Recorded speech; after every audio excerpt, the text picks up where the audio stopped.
నమస్కారం అందరికీ. So welcome to my series rise healing journey ఒక అడుగు సెకండ్ ఎపిసోడ్, అదే సెకండ్ సిరీస్కి. ఈరోజైతే నేను చేంజ్, నిన్ను నువ్వు మార్చుకోవాలి. ఎందుకోసము? ఇతరులు సంతోషపడతారని. సో దాని గురించి మాట్లాడాలి. ఒక 2 minutes టాక్ అన్నమాట అనుకుంటున్నాను. సో నువ్వు అనుకుంటున్నావు నువ్వు రైట్ అని, కానీ అందరూ నిన్ను బ్లేమ్ చేస్తున్నారు. నువ్వు రైట్ కాదు అని. నీకు అరవాలని ఉన్నది, గట్టిగా అరవాలని ఉన్నది. అసలు ఏంటిది? నేను రైట్ అని ఏడుస్తున్నావు, కానీ ఏడుస్తున్నావు, అరవాలనుంది, పక్క వాళ్ళని పట్టుకొని చెప్పాలనుంది నేను రైట్, నేను చేసింది రాంగ్ కాదు అని చెప్పి. బట్ కానీ అదంతా ఎక్కడ ఉంటుంది? మనసులో ఉంటుంది, బయటికి చెప్పలేరు. కానీ అందరూ అంటారు నువ్వు చేంజ్ అవ్వాలి అని. అరే ఎందుకు చేంజ్ అవ్వాలి? ఏంటి నా తప్పేంటి?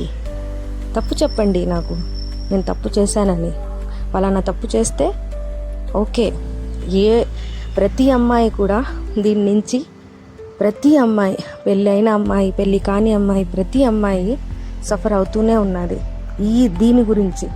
సో పెళ్ళి కాకముందు అమ్మ నాన్న చెప్తారు చేంజ్ అవ్వు అని చెప్పి. పెళ్ళైన తర్వాత అందరూ, అత్త మామ, ఆడబిడ్డలు, మొగుడు అందరూ చెప్తారు చేంజ్ అవ్వు అని. కానీ ఇక్కడ ఏం జరుగుతుంది? నిన్ను నువ్వు కోల్పోతున్నావు. నువ్వు అందరి కోసం జీవిస్తున్నావు, కానీ నీ కోసం జీవించడం లేదు. రైటే కదా? అమ్మాయి అన్నాక అందరినీ సంతోషపెట్టాలి, అందరినీ ఇది చేయాలి. అప్పుడే నాకు కూడా అందరూ నన్ను బాగా చూసుకుంటారు, నాకు కూడా ప్రేమనిస్తారు అని అనుకుంటారు. కానీ నిజమేనా? అది నిజమేనా?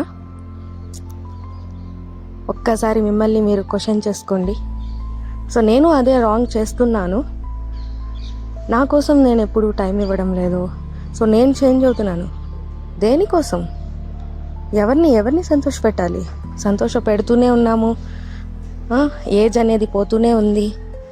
ఇంకా మనం ముసలివాళ్ళం కూడా అయిపోతాం. ఎప్పుడు మనం హ్యాపీగా ఉండేది, మన కోసం మనం జీవించేది. సో ఈ క్వశ్చన్ ఎప్పుడైనా మీరు ఆలోచించారా? ఆలోచించండి ఈ క్వశ్చన్ని. సో ఒక అడుగు వేద్దాం. మనల్ని మనము చేంజ్ చేసుకోవాలా? అవసరం లేదు. ఒకవేళ మనం తప్పు చేస్తున్నాము, మన మనసుకి అనిపిస్తే ఆ తప్పుని సరిదిద్దుకుందాం. అంతేగాని మనం చేసే ప్రతి ఒక్క మంచి పనిని వేరే వాళ్ళ కోసము వదులుకోకూడదు. ఇది నా మాట. ఇదే నేను చిన్నప్పటి నుంచి పాటిస్తూ వస్తున్నాను. ఓకే, అందరూ నీ అగెన్స్ట్ అయిపోయారు, నీ కోసం ఒక్కరు కూడా లేరు.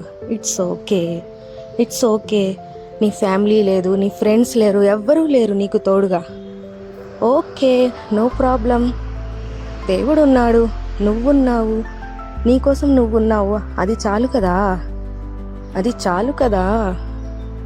అంతే కదా అండి? కామెంట్ చేయండి మీ యొక్క ప్రాబ్లం ఏముంది అని చెప్పి మనము దీన్ని అందరం కలిసికట్టుగా సాల్వ్ చేసుకుందాం. Thank you for watching this.